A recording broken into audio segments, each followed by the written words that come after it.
Game number 1, the second semi-final of the winner bracket. Meta Madness continues. We're in the playoffs, everybody. Another best of 3 series, and today it's the Hardos against the Donuts. Now, once again, if you're unfamiliar with the Meta Madness rules, you're a bit late because we already had a lot of qualifiers, and of course even the playoffs have seen a lot of matches. But pretty much what it boils down to is that we have 2 special rules to force teams to think outside of the box. One rule is that we have several heroes that are pre-banned. They can't be played in the entire tournament, voted on by the community, 30 in total, and every single hero that gets played on a map is not allowed to be played again within the same series. That makes things, of course, very, very interesting, especially as we're progressing through a match. And we've already seen it all. I mean, we've seen Gazlo, we've seen Jogal, we've seen Murky. Nova has been played.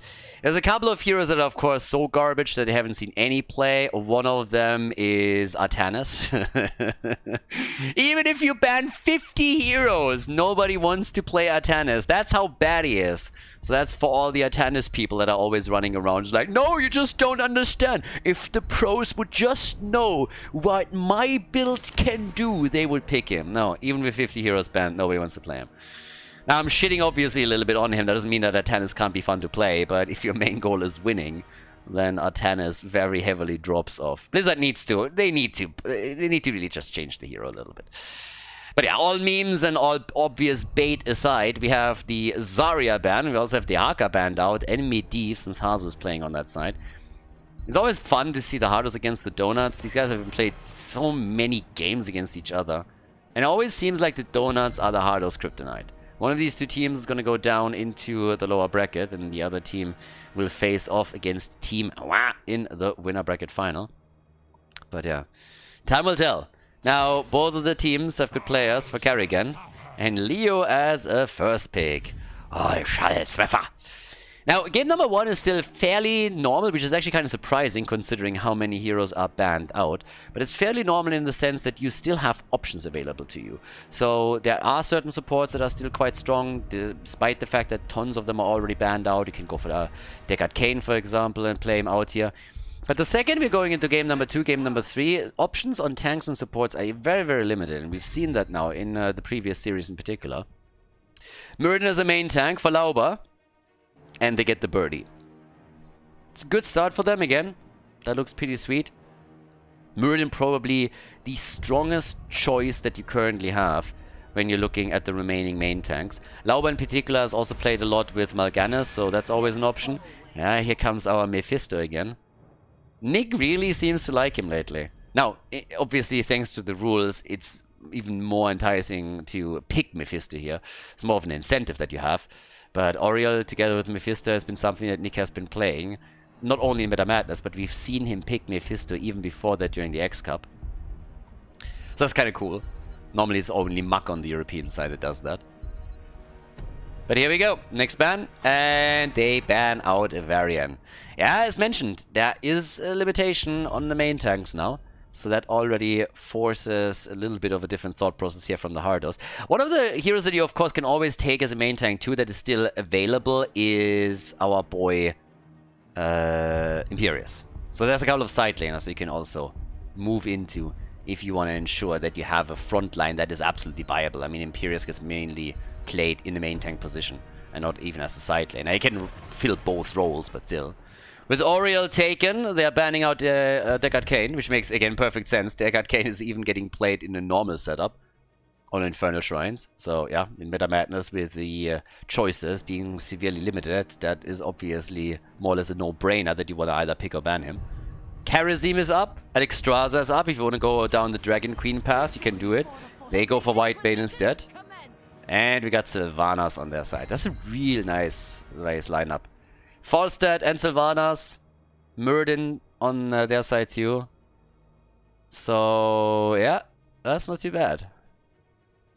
And off we go. We still need a main tank for them. We got Leo already, but they need a little bit more. Could play Imperius. Could play Mal'Ganis. What's Hanzo gonna play? Phoenix! Phoenix and Mal'Ganis, okay. Yeah, Hanzo's going full Protoss on this one. We got Phoenix in the back line, Mal'Ganis together with Leo, rolling it out at the front, and there's Ty on Thrall, the War Chief, everybody! The War Chief is in. Let's go. Infernal Shrines, map number 1 in the best of 3 series here. The winner bracket semi-final of Meta Madness. Let's go. The Donuts against the Hardos. The Hardos with Bad Benny on Mal'Ganis. The team in blue with Hazops and Phoenix. Leoric played by Copenhagen. Yasuo and Yrel. And Nick is playing Mephisto. On the right side of the map, the Donuts, they're rocking it with Falstad played by Skog. We got Lauba on Muradin, Marlo on Sylvanas, Ty on Thrall going straight into the Trolling Thunder. And Bang, formerly known as Rutsu, is playing Whitemane. I still don't understand. If you want to change your name, I'm totally fine with that. It's absolutely cool. If he says like, alright, I don't want to be known as Rutsu anymore, fine with me. But why would you name yourself Bang? Like, I don't know. Bang, bang, they shot me down. And every single time you get ganked and killed, you're just inviting the gangbang joke. So I don't really know what the thought process behind that one was. If you lost a bet or something, but yeah. Either way, we have for Mephisto the Skull Missile build. In the Korean tournament, that was the dominant build. The Korean and the Chinese team, whenever they played Mephisto, they prioritized the Skull Missile build heavily. There was a couple of maps there where they went into the Lightning Nova build, but generally, most of the games were played out with this particular build that you're seeing here from Nick now. Now, at the same time, of course, we got on level 1, the Pity the Frail. There's a lot of frail people here. Bad Benny is already moving through, by the way, with the claws. Is trying to set them up. But there's no kills just yet. Just a little bit of early game back and forth between the teams. If someone is able to get some kind of lock, I suppose it's going to be the red team. They have way more CC available. Could Stormbolt into Wolf, for example. Could definitely be the end of one of the heroes here. With Hazops on Phoenix, they have some options on the side lane. Phoenix has all that you need for that. The camp is taken. They were trying to invade it and they couldn't, but they get the kill. They get one. The bird is down. And they were hoping for a second, but that didn't really work out because Muradin jumped out of it right away. Lauba didn't die first, so Lauba is still alive on the Muradin. That skin triggered me from day number 1, and it's just so wrong. It's just absolutely wrong. Pedo Muradin. It's especially creepy whenever you go and play against the Lily with that one. Wanna have some candy? It's like, oh my god, Blizzard, did you really do that? I mean, on the other hand, these days, if any company would put something like that into play, it's definitely gonna be them. So, yeah, level 4 is in. We got the Paralyzing Rage. Thrall up at the top. Again, the self-sustain that he brings to the table. We got the Mana Tide over here. Camps are claimed. Objective is going to be announced in another 5 seconds. And then we can get ready to rumble with Yrel. We got the repeated offense. She's ready to punish some people because they have been bad. The repeated offenders are going to get the whip. And all the way to the top right, there we have the next camp claimed. So yeah, it's going to be the collide of the shaman camps. Maybe Ty can take it down if he overstays here a little bit. And obviously the goal is always to get level 7 when you're fighting for the first objective on the first shrine. If you get that talent lead, then you're in for a pretty good battle. But it is the blue team that has the advantage right now, and they also take the position very, very quickly here. So yeah, there's that. Now, all the way at the top, seems like Thrall is still going to wait this one out. Technically, if you have Sylvanas, you can just attempt to move onto a lane and take some of the structures down. And then defend with everything you have. Hope for an even trade.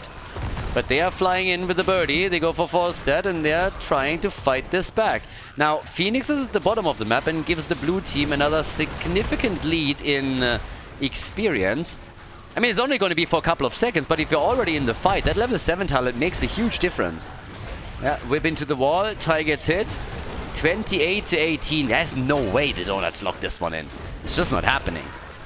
Blue team is way too far ahead. And this is a Mortar Punisher. So this is not going to be the end of the game in any ways. There's the level 7 talents for both. We already get the Ancestral Wrath. Yeah, can burn them down a little bit with that. It's a little nuke, helps you with the sustain. Always kind of need to have that. And the wall is already falling. Now Leo isn't even here, so they're playing this out without Leo. We got towards the top. Our skeleton pushing the lane out. And yeah, I don't know, like for now, nobody's really committing to anything, really. Even the last fight that we saw on the Shrine, it was one of those half-hearted attempts to just like try, look a little bit, hey, can we maybe drop someone? Turned out not, they knew they were behind. They realized that level 7 might become a problem, so they just moved back, but defended well in the middle, so there's not really a big thing happening yet. Once the level 10 kicks in and the second objective comes up, things will probably change a lot within the pace of the game, but at least for now, we got them down here at the bottom, just like brawling it out a little bit, but nobody is making any big commitments just yet. Then again, that whip was sexy, and that could be a kill.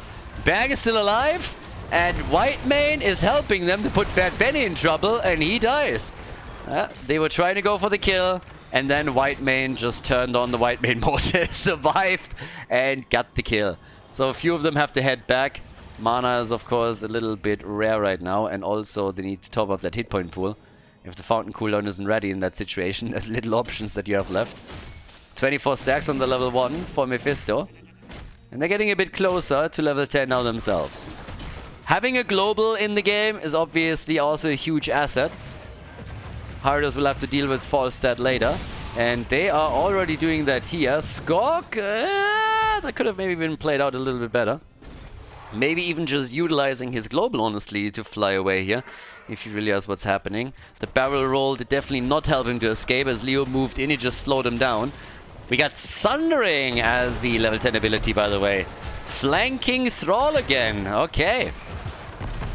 Seen a lot of Earthquake when Thrall got played lately.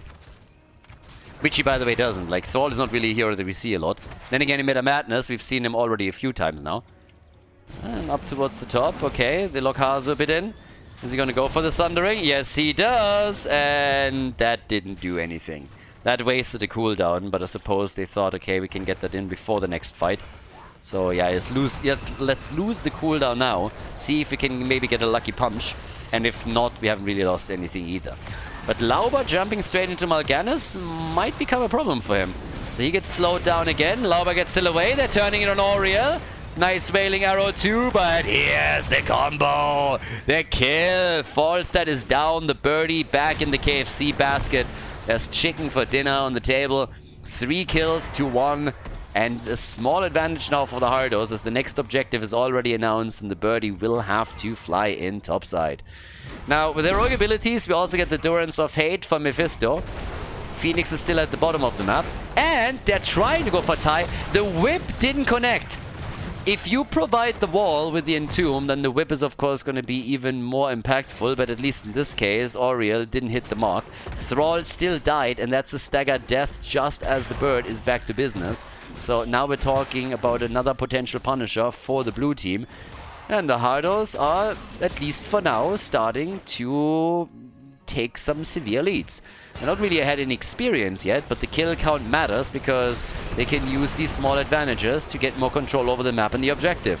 Lauber gets attacked too and needs to wait for the straight to kick in, but there's not even anyone that is trying to contest Leo at the top. I mean, nobody. Leo is just getting one stack after another for the team. Look at the damage output from Nick, by the way. He's at 23,000. More than doubling what Sylvanas has done so far. And Thrall is here, but Ty is very, very late on this one. 36-0. That's a foregone conclusion. And the bird flew down to the bottom of the map. So yeah, Falstad flew down to the bottom of the map here. And, well, they're going to try and go for this one. And this time, this is already low. They're going to take the tower down and they're going to open up the gate. And that makes baiting the Punisher over so much more dangerous. Because if you're close enough, then your opponent is just going to put you in a stun lock and take you down. So level 13 talents are now available. Yep, and that gives us our fight. Leo has to rotate against Falstad, and that's exactly what he's doing.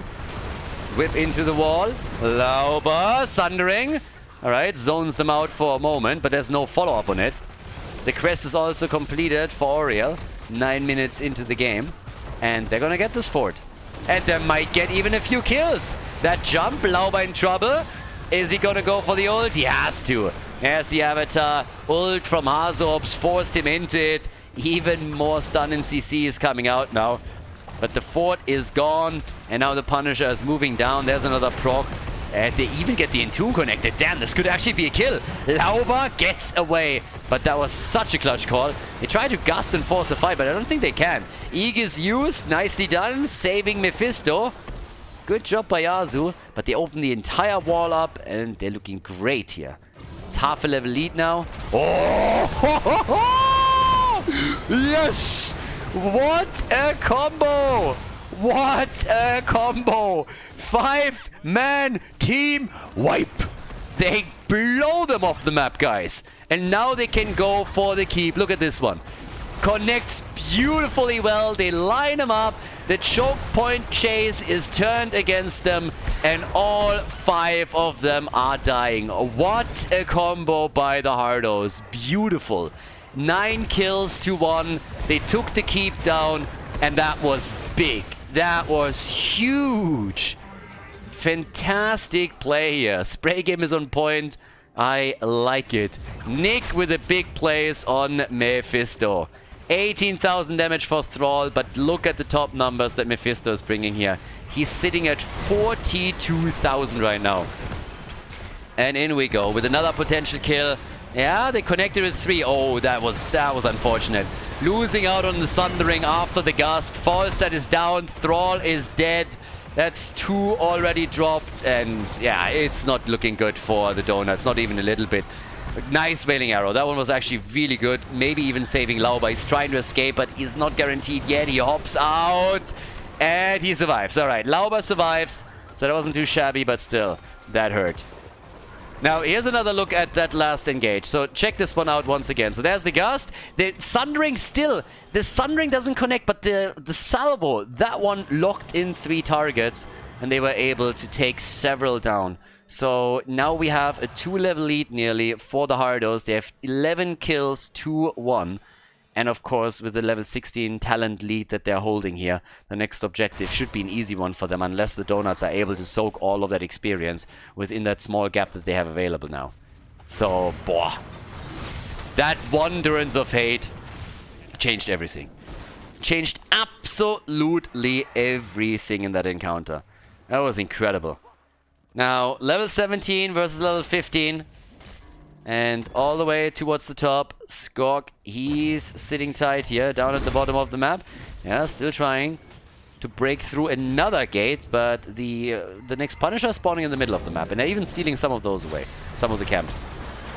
There's another one, the whip is there, and Thrall is dead. The follow-up, it's just always that the follow-up is in play. Now they're even trying to go for another kill, and look at Bang! He's about to die. He goes down. That's 2 heroes dead. They come in with a Wailing Arrow again. Marlo is also on the run. They're just trying to run away from them. The mace to the face as Leo connects the hit. They're diving deep behind that fort. Falstad is desperately trying to somehow survive and maybe get a counter kill. But that is just hopeless. 15 kills to 1 now. In the mid lane, this fort is going to fall to the camps. At the bottom, they just destroyed one. And Leo is already on the point, fighting for the next objective here. They are getting crushed. Absolutely crushed. That's a 2.5 level lead that we're talking about here. All of the forts gone. And damn. I talked about the Donuts being the Hardos kryptonite. And for most of the tournaments, that's definitely true. But at least here in Meta Madness, the Hardos are playing out of their mind. Apparently, they're tired losing to them. Yeah. Push Thrall through. There's the Sundering. Are they overstepping? You don't want to throw it now. You're so far ahead, you don't want to throw it at this point. Yeah, Skog is flying in too. And Nick with the Aegis, they save him for another moment. Yeah, Yrel saves the day. They keep him in play, and now they can move through the middle of the map in an attempt to take the next keep down. They already crushed one. 3 catapults at the top that they got to deal with. The bot lane is getting pressured, but it is the mid lane where the Punisher is now moving in. Ah, nice attempt. There's a little bit of a gamble that he had here, so that didn't work out. That could have been a huge problem, though, if it connects. Was following up on the Punisher moves. There's the salvo. Thrall is already down, and Whitemane is... Yeah, she's so close. Even if she doesn't die, she has to retreat. And that leaves the keep wide open. So that's the second keep of the game that gets destroyed at the 14-minute mark. And now they can go for core. They might not be able to end the entire thing, but the chances are really good, and even if they don't, then they will be able to put significant amount of damage on it. Mirror Daddy's trying, but it doesn't really seem possible to defend this any longer. Marlow, he's just jumping out, and this is game. This has to be game. Game number 1, the Hardos with a convincing victory against the Donuts on the first map of the series. Here in the winner bracket semi-final, the blue team locks in the W on Infernal Shrines. Before we head into game number 2, make sure that you subscribe to the channel if you haven't done it yet so you don't miss out on any future content here on Khaldor TV. Game number 2, Towers of Doom, everybody. Yeah, no draft for this one. They drafted, but then we had some of the players that were locking in heroes that were already banned, misclicking, and at that point in time we were already so far through the draft that they just finished it out in text and then picked over here. But yeah, as you can see, we have Hazorps on Jimmy now, Bad Benny with ETC, we have Copenhagen on Malthael, Nick on Genji, and Yasu with Deckard Kane. Obviously, heading into the draft for game number 2, this means that 40 heroes weren't available anymore, the 30 pre-banned ones and the 10 that were played in game number 1. On the right side of the map, the Donuts with Skog on Tyrande, Ty on Cassia, Laub on Imperius. We got Bang, formerly known as Rutsu on Medivh, and Marlow on Zul. A Medivh combo for the red team as they're trying to force game number 3 out of the series. The Hardos are eager to move on to the winner bracket final, where they will go up against Team Wa. On level 1, we have them with Jimmy going straight into the ace of the hole for the added damage. Unfortunately, not even a Jaina here. Honestly, this would be one of those games where I think Jaina would have worked for them, kinda. Because she's pretty good when you're talking about taking these camps down later on in the game. Can do that absolutely solo. You have a ley line set up potentially from Medivh. And right now, they still can do a lot with that. Zul, obviously, for the side lane rotations, has been proven several times to be a huge asset to the team. But here comes the slide and another kill. Imperius is dead. Now, my faith in humanity has been officially restored. Lauber is dead as the game starts, the first one to die. That's how it should be. And now we can continue with a normal game. Yeah, I got a little bit worried if we're in some alternate dimension, the space-time continuum or something. Yes, something just didn't really feel right. But now that we just established the natural flow of things again, I'm very, very happy with that. Okay. The stacks are coming together for Medivh. We're going to keep our eye on him. A lot of Medivh players have been struggling in this tournament to get their baseline completed.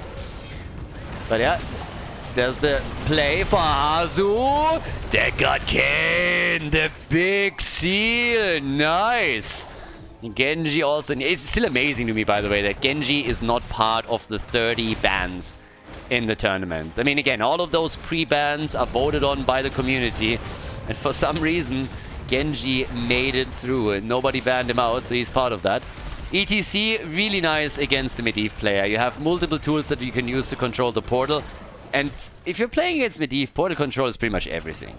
In a normal game without pre-bans, you would see Malfurion picked, Stukov picked. Anything that can just drop something once that the portal pops up is really important. Stuns in general are great for it. Or just a little bit of space that you can create by bullying people around. Yrel comes to mind, but ETC follows the same thought process. So, yeah. 1 kill against 0, triple altar phase popping up now.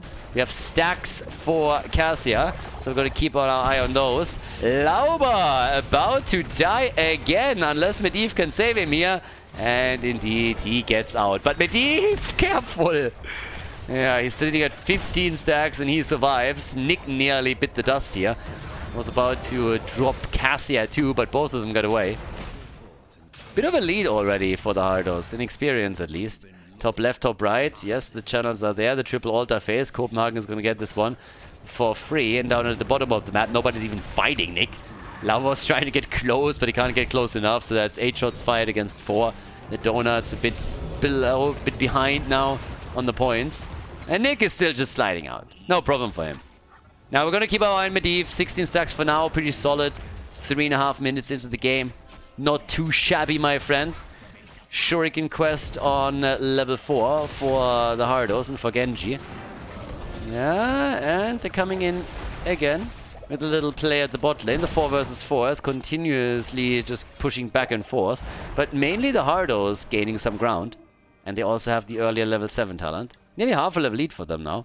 So they're definitely using that as best they can. We got the Kanai's Cube in. Also got the Massacre and the Pinball Wizard.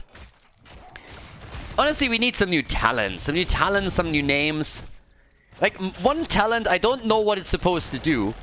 But I really know what I want the name to be. I want a talent on a hero. It could be an ult as well. That's just called Don't You Have Phones. that would be an amazing talent name.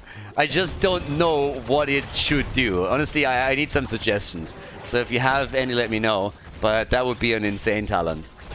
So, yeah. Oh, there's the kill. Killing the reset on the Swift Strike. Oh, he aimed for number 2 and he couldn't get it, but Nick is still alive. And look at that zone from Deckard Cain. Put them in a corner. They're able to get out. 2 kills, 2-0. Yeah, and they got a bit of an upper hand now. And they're also increasing the lead and the experience, of course, with these kills that are kicking in here. So, yeah, there it is. Early level 10 would be great for them. And there's the invade. The Donuts are realizing they need to be a bit more aggressive right now. That they're starting to fall behind, and the only way to really deal with that is if they themselves start to take the initiative here. But the camp gets taken by the blue team, and Benny is just zoning them away time and time again. The positioning with ETC really good for him. Creating a lot of space for those backline damage dealers and also for Deckard Cain. And of course, Genji is just zipping around the red team in every single team fight. So Nick had a fantastic first game. Skok, by the way, with a channel. In comes Jimmy. Dodges out on that. So no freebie channel at the bottom of the map. Level 10 is still far, far away. But they're all low. They're collapsing onto the back line. The old man, the geezer, and he survives. Oh my god. He is alive. The shots are fired. Jimmy channeled the bottom, so now it's a battle for the remaining altar in the middle. But everyone on the red team is low. The portal. Oh, Medivh! No! Medivh is dead, and they lose Imperius too. Guys, Medivh is down, and the stacks are gone. He had 36 stacks. 36! Are you kidding me? 36 stacks once again, and they drop Medivh and just delete him. Oh god, I can't, honestly, I can't believe that. 4 stacks away from completing the quest, and then you die. Oh, that hurts. Especially since now level 10 is ready. That makes it so much harder to get those stacks together. Yeah, that's a big, big problem. Oh god, and there's the level 10 abilities. The old man again with the storytelling. We got the mosh pit in, the last rites, X-Strike, all the way up at the top, talking about the last rites to get the kill against Zul. So last rites have been administered. And Medivh dies again. And Medivh at this point just says, fuck it, I have no stacks anyways, it's the Roloid. But a counter kill as the red team locks in their own heroic abilities, and they get a quick one. And they're trying to go for the double. Now, they might even get it. Hanzo is in slight trouble since he gets completely put between a rock and a hard place. And that drops Reyna. So the Donuts getting a bit angry apparently, being bullied around on the map. So they get 2 kills in. It was 6 kills to 0. And then the Donuts started to step it up a little bit. They're still a level behind. And 2 have not taken an ult yet. Now, I would still very much so expect Medivh to go into the ley line. Maybe not? I mean, kind of feels like it should be a ley line, no matter what kind of type of play you want to make here. And no, they don't. They go into the polybomb. Polybomb, and there's a kill. Malfurion is dead, and they try to go for another one. What is happening all of a sudden? Nice sleeper setup. He's hitting 5. He's hitting 5 immediately. Yeah, that was pretty bonkers. Alright, oh, good double stun too, Benny. The shots are fired, the red team fighting back. Another Valkyrie connecting with Hanzo. Damn, he just came back and he is dead again.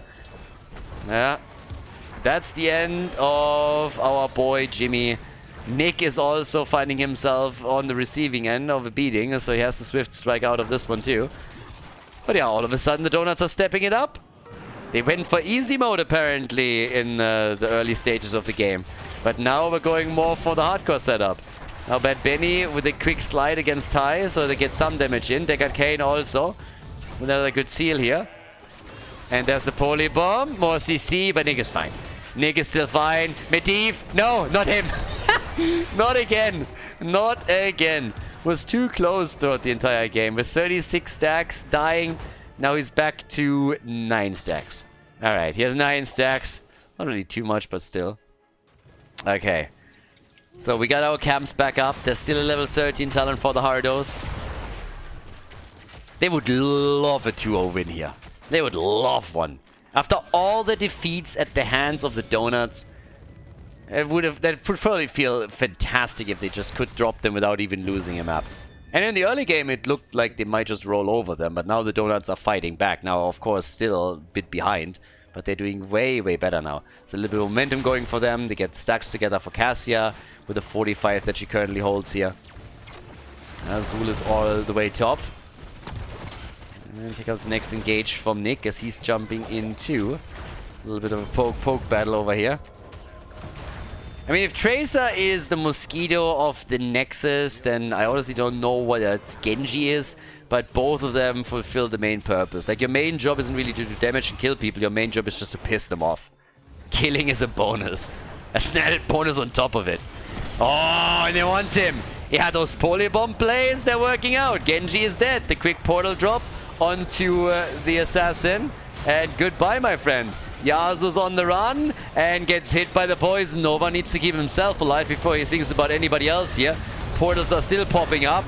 Slide attempt, but that might be a problem for Bad Benny now. Didn't hit anyone with it. They just played the in and out game with the portals. And there's another channel. Yeah, they're starting to whittle them down, aren't they? 24 to 28 in just a moment. Not too bad, considering how this started. Red team is fighting back very aggressively now. And are also soon gonna overtake in the damage department with the 32,000 that Cassia now has. Genji on 36k. Ty wants the portal, and he gets the portal the last right, and he's dead. Second stack for Malfurion. Interrupt against the Kane as he tries to go for the sleeper setup. Here we go. Lauber gets attacked too, and he gets murdered. Ah, the old man. Ah, back in my day, the internet. We didn't have that. I'm going to tell you some stories and bore you to death. Yeah, they got Kane as usual. Hitting hard. This time it wasn't a 5-man. They didn't even get a kill out of it. Now, they hit 2 and they nearly dropped them, but they got away eventually. Doesn't change the fact that Imperius is still down for another 10 seconds. And now the 16 talents are ready. There's 2 pumpkins camps that they could make a play for. And of course, in addition to that, they could also now work around the triple altar phase a bit.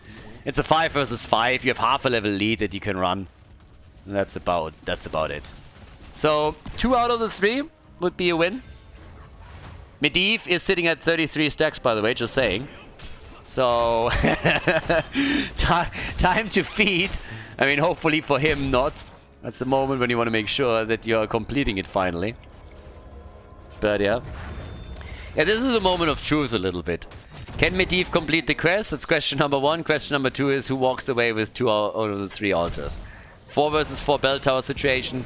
Nobody has taken the big map control yet. Top left, top right get exchanged as usual. And now we're going for the play. Already more stacks coming together. Medivh getting ready for it too. Sitting in the back line here. Has 35 stacks now. Dropping a little bit low. Ults are more or less all ready. The Mosh Pit is still missing. Yes. And Genji. They want him again, but they're missing the connect. And Lauber is immediately in trouble, gets zoned away, and dies. The old man, once again, tries to set it up against Marlow. 36 stacks for Medivh. Medivh, he needs to be careful here. They're all dropping low. Medivh, not like this. The last rights and a Genji engage would have been absolutely insane. If they could have killed him here, that would have been it. But he's at 38 stacks, and instead they dropped Cassia. So that alone is, of course, already a win. And Medivh said just, peace, boys, I'm out of here. He's just like, yeah, fuck that shit, I'm out. Screw that. 38, I'm not dying. I'm not dying. Bird form. I believe I can fly. Yeah. Bird's eye view on this. They give up the altar. The Hardos, they channel it through. So that's 10 kills to 5 now. And they're dropping the Donuts down to 16 points. Alright. Yeah, with that, it's an 8-point lead. 39 stacks for Medivh. Yeah, he's going to get it this time. There's no way he's going to die at 39. It's just not happening. Not even the caster curse is going to change that. I'm going to bet money on that now. 100%. And don't you dare come in if he dies and sort of like, oh, where's my money? You're not giving me any if he doesn't die. So yeah. Even if he just drops down and hits it, it's going to be fine. Maybe not in front of Bad Benny, it would be a good thing. He missed it! He missed it! Are you kidding me? They are connecting with the rest of the team though, and they're getting the kill against Genji. And there's the quest. 15 minutes on the dot. That's what they try to do here. They try to time it properly. Genji still has the top damage in the game. 51,000, just saying. Cassia on 41,000. 2 heroes haven't died yet. Bad Benny's ETC has not fallen. And Turanda, played by Skog, has also not been killed even once. 18 versus 18, and it's a double altar phase. Traditional exchange, 1v1. And let's see here. 10-second cooldown reduction for Copenhagen's Marseille. It's not too much. But if they get a few more towards the late game, that will of course be kind of neat. There's not really a lot of advantages that are going on right now. Even with the kill, they couldn't do much more than break through some of the gates. But it's not like they were able to get anything of consequence. There's no bell tower conversion happening. We haven't seen a single bell tower taken this game. We're already 16 minutes in. Yeah, very optimistic attempt by Skog to channel this one. That's just not going to happen. First 4 shots are fired, but the blue team, they are going to take position here. And for them, this is much easier to hold and take. Unless the team fight is lost now, the Hardos should be able to get that. And I honestly didn't expect the Donuts to really commit, but they do commit. And they might die now. There's another last right stack. The old man doesn't hit anything. He needs new glasses. And they're starting to chase Ty. And they might just get him. Another power slide would be the end of him. He's on the run. There's the power slide, X strike, and that's a kill. Turanda also died at 3 heroes down, and now we're talking momentum at level 20. Oh yeah, baby. Now we're talking Pain Train. Because here you can either go for Bell Tower conversion, you can go for the boss if you want. It's pretty much up to you. If you feel you get more momentum in the long run, if you're converting some bell towers over, then that's the play to make. They're splitting out on 3 lanes with the top run by Malfurion. At the bottom there's Genji, and in the middle they have 3 more. So that's definitely going to be some serious damage. There's only 2 defenders left. 3 stacks for Malfurion by now. And down here, as you can see, this is also going to take some damage at least. But they're falling back towards the boss. So they're going to get the secured 4 shots. That drops the red team down into the single digits. They're only going to have 8 points left. But the bell tower in the mid lane is down to below 50% HP. Down at the bottom of the map has also taken some damage. And they can still push a little bit further. Level 20 talents obviously help as well. So now they are making the big plays. 57,000 damage from Genji. And yep, there's another one. And a kill. Honestly, these Cassia plays are just sick city. Ty is connecting so many of those, it's getting ridiculous. Against pretty much everyone. Malthael, Jimmy, you name it. He connects those Valkyries and then they get the kills in. Goes into the Imprisoning Light. We got the Celestial Wrath and Impervious. So right now, 20 versus 20 and a bit of potential momentum for the Donuts through the bot lane. Double altar is popping up. They're still trying to bring this back. And we got the Dust of Disappearance right now. Okay. Plus the Mortal Wound.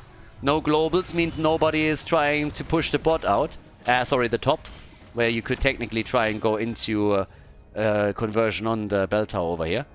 But yep, it will be spicy in that upcoming battle. With Marcel missing for another 15 seconds, the Hardos have to be very, very careful. Name of the game is to delay them, obviously. But in order to do that, you need to move forward. So they might just let... Oh, nicely done. But the delivery system is there. Deckard Kane, the mosh pit in the back. The mosh pit in the back. And here comes the bus, baby. The tour bus. But they lose Deckard. Malthal is back. Deckard Kane is dead. That's not how you want this to run. There comes Malthal. If he gets a good last rides, then maybe. Well, maybe not. He dies too. He gets the kill, he gets the stack, but he dies, and so does Jimmy. Jimmy! He's dead. Reyna is gone. ETC gets murdered by Ty. 5-man team wipe. Everybody dead. Malthal was saying hello for just a second, but yeah, he can't do anything either, so maybe they're moving top to take this one down. The minions might already do that, so instead he's just gonna go for the camp. But the control is there. Bottom bell tower gets traded. Now Medivh is channeling. This could be the comeback. The 5 shots fired, that puts them down to 15, and guess what? This is gonna be another 5, maybe even 6 if they wait out the mid lane, but they don't. So they drop them down to 10. Cassia against Malthal up at the top, and they want more bell tower control. Yeah, they are in deep shit, the Hardos, because they're losing another bell tower in the middle, and they might even lose the one at the top. But thankfully, they're converting this, so the Donuts will need some time to get a barrage going. One way or another, the blue team should be able to reclaim some of the bell towers, and top lane isn't even lost to them, so that's a saving grace right here. But they need to win the next 5 versus 5, or they are not going to win this game. It is insanely close right now. Boss is down for another 2 minutes, so it can't be taken. We have a single altar coming up in the middle of the map. But yeah, we're talking 10 points to 8 now. 10 points to 8. Map 3, yes or no? That's the question. 60,000 damage for Cassia, 69,000 damage for Genji. Yep, everybody died at least once. Imperius died 7 times. Going for the double digits, baby. Yeah, there's the portal. And nothing is coming from it. But yeah, with the delivery system on Imperius and also the Valkyrie, there's obviously a lot that they can use from a distance to try and get that kill. Are they dealing with those pumpkins? First one's out. Okay, that one was important. Lauer was diving in too without the ult thus far. But that's obviously the pumpkin camp at least eliminated. But in 18 seconds, the next altar is spawning, and that's 4 shots that you don't want to experience. There's the attack, Lauber, and they get the kill on ETC. And Malthal. Oh my god, this is it. This has to be it. 3 down. 3 down, everybody. And the map is wide open.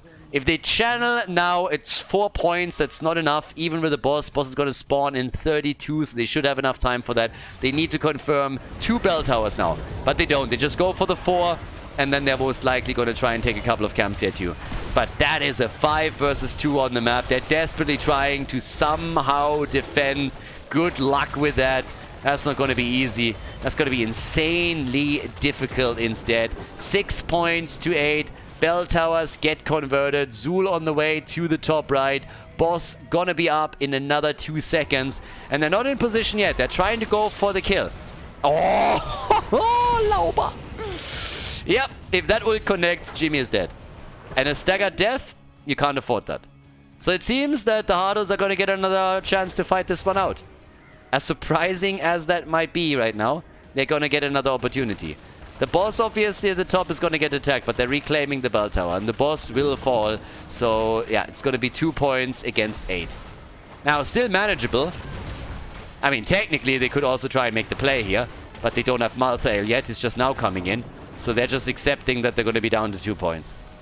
It doesn't change anything in regards to what has to happen here. Either pumpkins have to move through the bot lane, or another altar has to be channeled, and we're talking about a double altar at the top of the map as the next altar phase. And here they are, announced already. They need to take these down. That's the goal. Because if the red team takes them and then goes for the altars, you're going to lose no matter what. A two-pronged attack like that would mean checkmate. But the Donuts, they are now in a pretty okay spot. They are defending. They're creating some space. 7 seconds are left. The red team needs to win a fight big time, then they can win the game. The red team needs to win the fight big time. It's the only chance that they have. Malfurion comes in, goes for the interrupt. Yeah, ETC is looking for that mosh pit. There it is, and he gets 3! He gets 3! They interrupt them for a little bit. ETC gets attacked, but they're turning it on Deckard Kane. Deckard is down, and now the blue team is in big trouble. Nobody gets close enough. Yep, there's the Raiders. They're trying to go for a counter kill. They can't get it. Malfurion is dead, so is Genji. We go game 3, boys. Game 3 coming up at Meta Madness semi-final number 2. Marlow for the channel. Only ETC and Malfurion are still here, but we are going the full distance as Marlow is trolling. God knows why. Maybe they want to get another kill here, but they have 2 points against 5 and they claim it. Shots fired.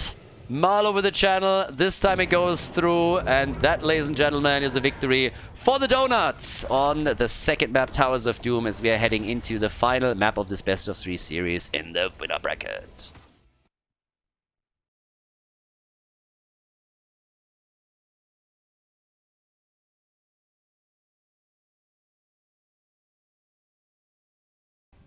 Game number 3! Get spicy, everybody! 50 heroes are banned as we're heading into the draft.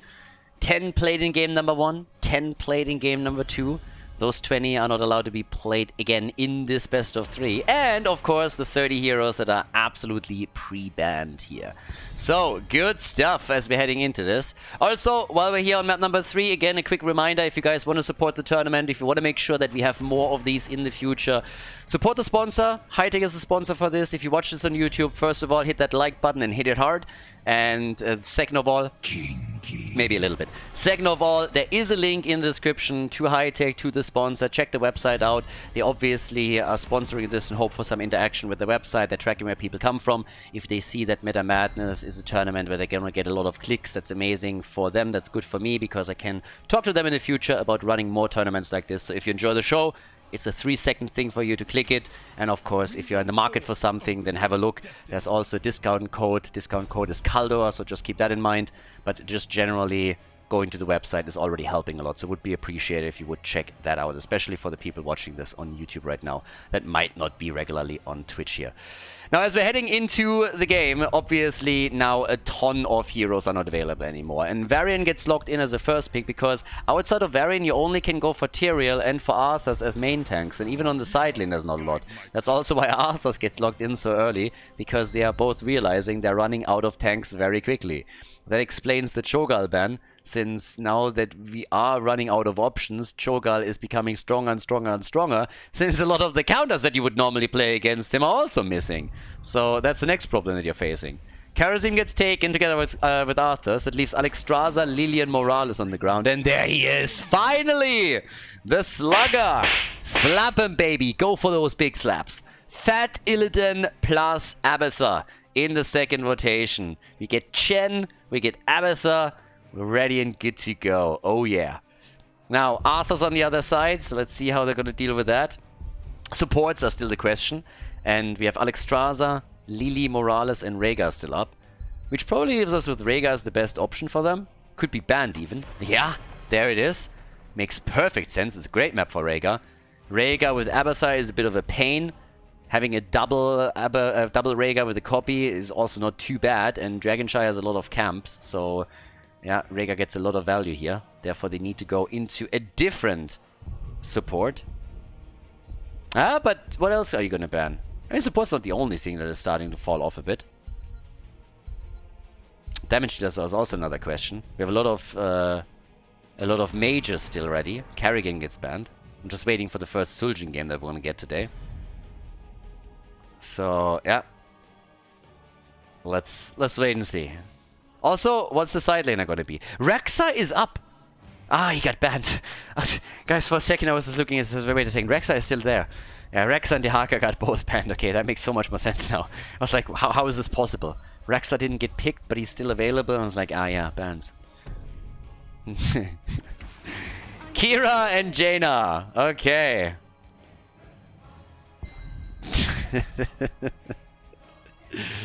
Oh my god. Kira and Jaina, there we go. Team Frost over here. Arthurs and Jaina. Yeah, a frosty welcome for the Hardos. The final 2 picks for the blue team, on the other hand. We need their support. Who's it gonna be? Rega got banned. It's Alexstrasza. Alexstrasza and Li Ming. Alright, alright. I'm game for this. Varian with Abathur. Give me the meme blades, baby. Can you imagine? He doesn't go taunt. He goes full meme blades with the Abathur support on top of that.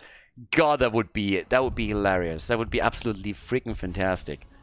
And Ty with the last pick as we headed into game number 3, everybody. The final map of this best of 3 series in the winner bracket semi-final. Who moves on to face off against Team Wah? And who drops down into the losers bracket? We'll find out now as Ty locks in Tyrael as the last pick. Tyrael Arthurs to keep the boys and girls alive. Let's go, everybody. 3rd game of the best of 3. The final map, going the full distance. And on the left, Copenhagen on Chen, playing the big fat panda. The Abathur support is guaranteed. Once that fat Illidan makes his move and just sticks to the target like glue, Abathur will be there supporting him with extra damage and sustain. Alexstrasza, she's the support for the blue team. We got Bad Benny on Varian, and Li Ming is getting played by Nick. On the right side of the map, there it is. The Donuts with Skog on Kira. We got Marlo on Arthurs. We have Lauba on Tyrael. Ty on Jaina. And Karazim gets banged. There we go. Formerly known as Rutsu, by the way, in case that you're wondering who Bang is. So he now apparently officially renamed himself. The choice is still odd to me, but hell, whatever. So, let's see what we're gonna get here. The Slugger is good. I mean, Hanzo on Abathur is always fun. So, no Pajama Thur, though. That's actually, I mean, don't get me wrong. I appreciate going old school every now and then. It's not too bad. But Abathur has so many good skins. Yeah, we could... next time. Next time. Alright, we got the Flames of Fury on level 1. The Pressurized Glance. And yes, as the game continues, Abathur is going to... Oh my god.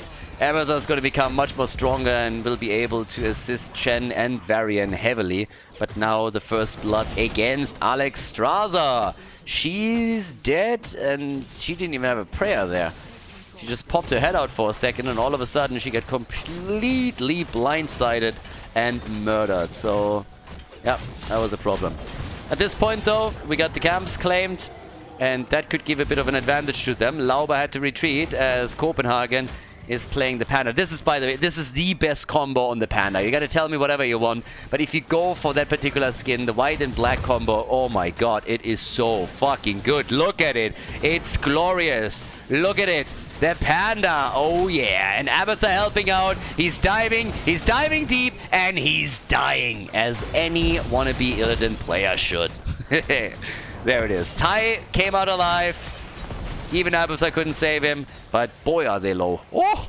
Ty with 40 hit points. Yep, if one minion would have just taken aim at Jaina, that could have been a hero minion right there. Abby? Yeah, Hanzo is slugging it out on there. That would have been it. Abathur in the first game, and then the slug gets immediately killed. Instead, they're of course hoping that they can somehow prevent the Dragonite from being taken. But so far, it hasn't happened. So, yeah. There's the channel. Interrupt is there. Bad Benny with this variant. Has been a while, by the way. Still soldiering on here. And the Needle Spine is in. Going for the taunt. Yazu. Yazu. Not again. Alexstrasza. Ooh, that ragdoll kick. Yeah, they don't like her.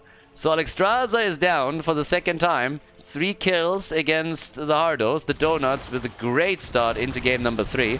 On level 4, we're now seeing them with the Deathlord here. And they nearly have a level lead now. They try to go for a kill, and this time she has to die. Kira is down. There's the taunt. They can't drop Lauba, but at least they got 1 kill. And they reclaimed the position topside so that there's no threat regarding the objective against them.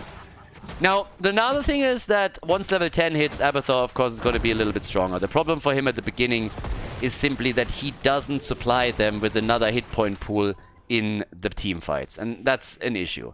As the game continues and he has his ult available, then things start to change a bit, and when the map opens up, he can of course be roaming a little bit more freely. Also always try and push these lanes out with the symbiote, maybe body soak a little bit. So yeah, that's a lot that he can do. So after level 10, this is really where the Hardos are going to feel much more comfortable. For now, they just have to try and make sure that they're not falling behind by too much. Whee! Kira again, just sliding it out. I mean, honestly, Kira is just like a kid sometimes. She connects that and just whirls around the target. Feels like a little kid here. It's a little bit like Azmodan. Have you ever seen Azmodan on the flying carpet or the doubloon? Like with the arms outstretched? I mean, he's just enjoying himself. He's just having tons of fun. Here, look at it. Once again, Skok with a hit. Good damage. Varian. But they are returning. They're giving as good as they get. That Betty is still alive thanks to Abatha, who goes for Mule. Marlo! That has to be a kill, and yes, they get it. That's the end of Arthur's. Lich King is down. And they're doing actually pretty well, all things considered. Mid lane, they could potentially even go for that Dragonite.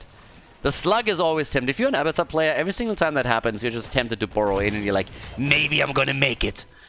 And just a bit of a spoiler, most of the time you're not gonna make it.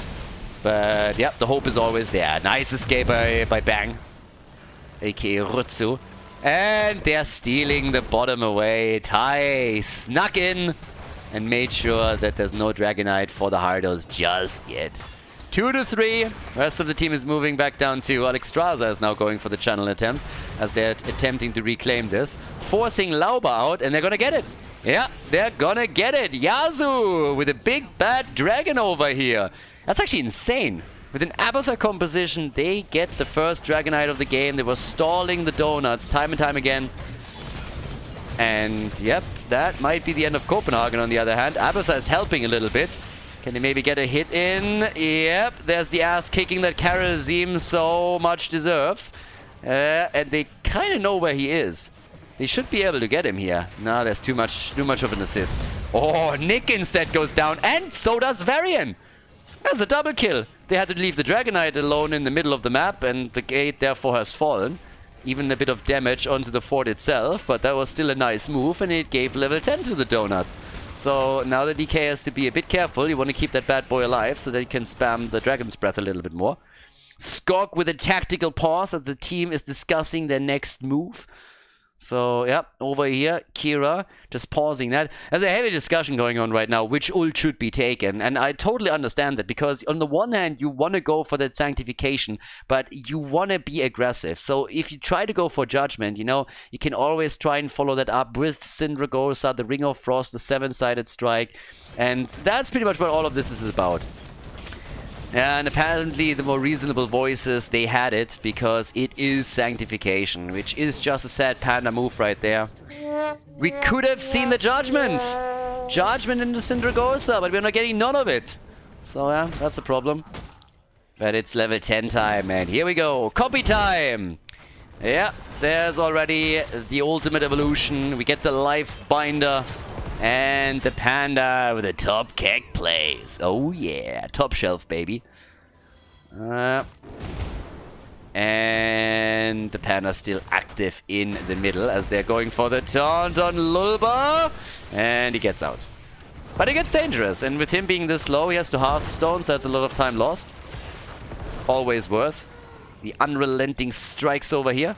As the top lane gets a bit pressured. 4 kills difference, and well, on the damage numbers, it's Slimming so far that is reigning supreme. But now the dynamic shifts. Now the dynamic really shifts in the game. Yeah, because at this point, you have the Abatha copy. If you can go into organized fights, then you're the one who can dictate this a little bit better. Double Ming, whatever you want to go for, you're going to get the value. And they're taking these ones as well. So the top camp gets defeated. Easy peasy. All these rotations are not really doing a lot. You're just going through motions of pushing these lanes back out. And of course, whenever there's still a camp available, you want to take that and defeat the ones that your opponent claimed, as we can see down here at the bottom. But without the objective being up, as little as is happening. A quick move like this can take the tower down and maybe even the fountain. That would be kind of neat. But it's all about the team fights right now. And the Donuts aren't willing to give one, since they are ahead in experience, so they want to wait for level 13. Totally understandable. When you're ahead, get farther ahead. First rule of esports. Hardos against Donuts, game number 3. Nobody wants to go through that lower bracket. Everybody is aiming for the winner bracket final. Red team is already waiting. That was one hell of a game, by the way. Chili Mountain, oh my god. I really thought they had it. That was such a great series. But once again, team successful. And things are getting stacked here. I mean, really stacked with the teams that we still have in all of this. So now, there's the top kick play into the corner. Not really as successful as they thought that would be. Not even using the taunt. And with the level 13 talents, there's the advantage now for the Donuts. And immediately they're trying to fight. I mean, of course they do. But instead, Sanctification, Bad Benny, Lifebinder, clutch! That was clutch, and there's the kill. The Lifebinder, Alex Straza with a big save.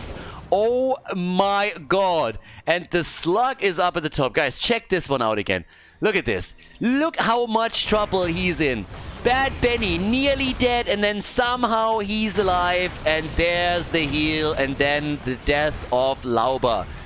Once again, he dies, by the way. There's the Keck players as they're going for bang. Can't get him. The Slug is rotating around, but that was insane. That changed the entire fight. The entire fight got changed by Alex Straza's ult. Yasu, frame perfect. And there's the Slugger up at the top. Hanzo has taken it again. They go for the fort and they nearly drop it. They have it so low. Arthas is sitting in the middle here. Oh boy, that is a completely different ballgame all of a sudden. Abathur can drop the mule to repair structures, of course. And this is getting really intense. Yeah, the top fort is gone. The one in the middle is down to 60% HP. And at the bottom of the map, it's even worse. They go for Benny.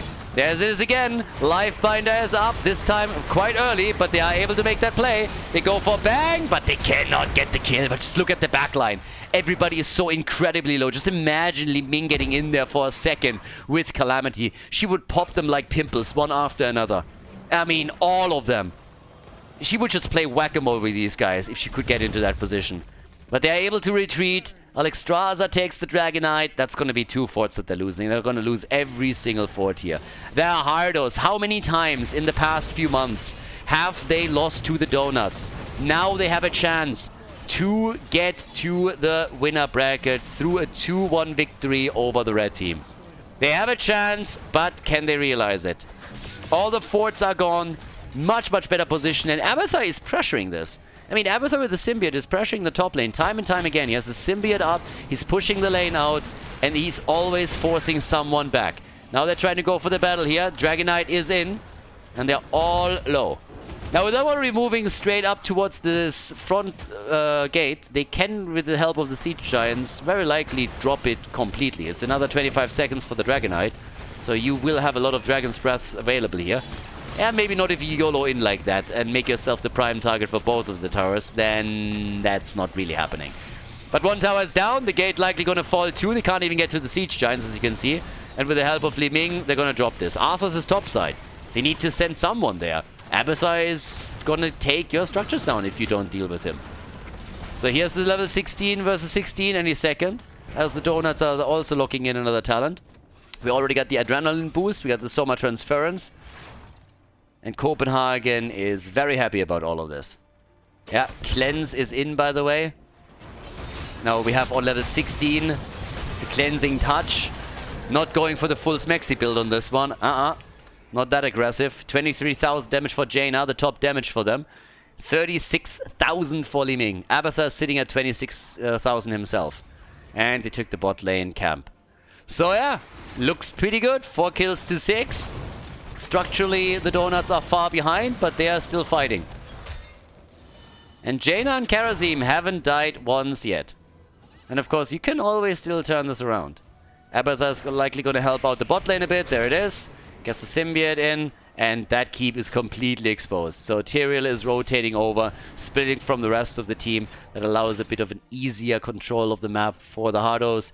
Of course, the Mule gets called down time and time again to repair the structures that were initially damaged in the middle of the map. And Abathar is having a good time now. Now the map opens up and there are really high stakes with all the keeps exposed. The Donuts have to have someone that moves back. The keep is taking a bit of damage. I mean, again, it's not a lot, but it adds up over time. And if at any point Abathar gets a little bit more time to use that, that's all that they gotta do. So over here, we got 4 to 6. They invade one camp and they claim it. A little bit of free damage for Nick as he's padding his stacks with Li Ming. Yeah, and Abathar is now being assisted by a camp at the top even. Okay, they're trying to isolate them. There's the barrel, 7-sided, was activated, and they're trying to go for the play. Oh, right there we have it. The Sanctification dropped, but also the Dragon Queen. And they are chasing them down. This is where Fat Illidan reigns supreme. Once that you have the Abathar head and you can jump them down, once that they don't have any forts nearby, this is where your real power shines. Tyrael dead, everybody low, they kill Arthas. And Copenhagen and his boys, they're dropping J9 in an attempt to also get another hit in. And hello, team. The turnaround attempt. Nick is low. Gets healed. There it is. They can get another kill. Kira is dead as well. The only survivor is Karazim. He dashes back out, but it is a 5-man team wipe as the entire Donut team is dropped from the map. Copenhagen, he gets the Dragon Knight all the way at the top. A big push with catapults and camp. Double wave coming in. Abathar helping out with the symbiote. Structures are losing hit points. Bot lane is being attacked. The entire wall is already open. Big plays by the Hardos. I'm not sure if they can go core. They might try. They have level 20, so why wouldn't they? But everybody is going to be back up for the defense. So they are going to go for it. Top lane, again, the pressure is there, so even the keep is going to take some damage. But can they end the game here? They got level 20 talents. It's the big advantage. Karazim isn't back, but he will respawn in another 3 seconds. And the Dragon Knight is down. Sanctification had to be used already. Very early drop. Lauber survives, though, and that is half the battle here for them right now. He needs to get his hit points back. Either tap the farm or go back to the Nexus. One or the other. Top keep is losing hit points rapidly, and down here they're still pushing. Haven't broken through the shield yet even. Yeah, we're only 15 minutes into the game. Dragon Knights aren't all that strong this early on. So right now, even with the big lead in the experience and the talent advantage, I'm not going to go for more than that. That's the problem. If they would have decided at the beginning to not go for core, they could have dropped another keep. But as it stands, they're still looking for the kill. They go for Lauber, and they get him. Tyrael is dead, and Marlo is gonna die. Arthur's down. They get 1, they get 2, and they want more. Unrelenting strikes against Nick, and the taunt! But still, Kira might have died, but still she got a kill. Alex Straza is dead too. Ty survives, but they want to go for keep. Check that fight out. Have a quick look at that. They moved in, and here comes the Barrel and the Dragon Queen. They are able to take Tyrael down, and after that, Arthas is the next target. They take both of the frontliners, but the counter kills prevent the Hardos once again from going for core. And what happens is instead another keep is eliminated. So now only the top lane remains, and even that is low. Down to 30-40% HP. The Donuts are trying to get level 20. They try to get level 20. We got Hive Mind, we got the Ancient Flame. We have also Glory to the Alliance and Tal Rushers. But only 30% of a level are missing for the Donuts to get their Storm Talents. But they're losing so much ground here. And the problem isn't only that they are losing structures. The problem is that they are not able to take any down themselves. I mean, every single fort still stands. There's another mule top popping down, and of course you all know what that means. That means every single minion wave contains a catapult now. In the mid lane, in the bot lane, and there's no counter pressure by the Donuts on any of these lanes. Next objective is up, so now you're forced to control some of the shrines, and that makes matters even worse. Yeah, they take the top, they're pushing this out even further. I guess the attempt to go for the bottom structure, I don't even think they can move in for that. Not with Abathar just repairing it the entire time. Winter Mute is in, we got the Holy Arena, we also have the Anti-Magic Shells. upgrade on the Unrelenting Strikes, and Transgression for Kharazim. But Abathar, he's the one to really control the map now. He has that global. And even the Panda is pushing this out all the way up at the top. They want to get the additional keep. And there's no way that you are saving this one. Now, the fort at the bot lane falls too, so the Donuts get at least a trade out of it. But that is a trade that any team worth their salt is going to take any day of the week. So, yep, 12 kills to 8, level 22 against 20. They're trying to push here. And what is the Panda going to do? Are they just going to pressure core? I mean, they should. Double catapult over here. They need to send it back. They can't go through this. And they're losing the 4 versus 5. Or are they? Alexstrasza is down. The core is losing its shield. Seems like Kharazim is going to try and get back. But the core is losing hit points. They go for a bit of a YOLO move here, and it's not really working out. They get prevented from moving back. Kharazim is the only one. And there's the double Chen action.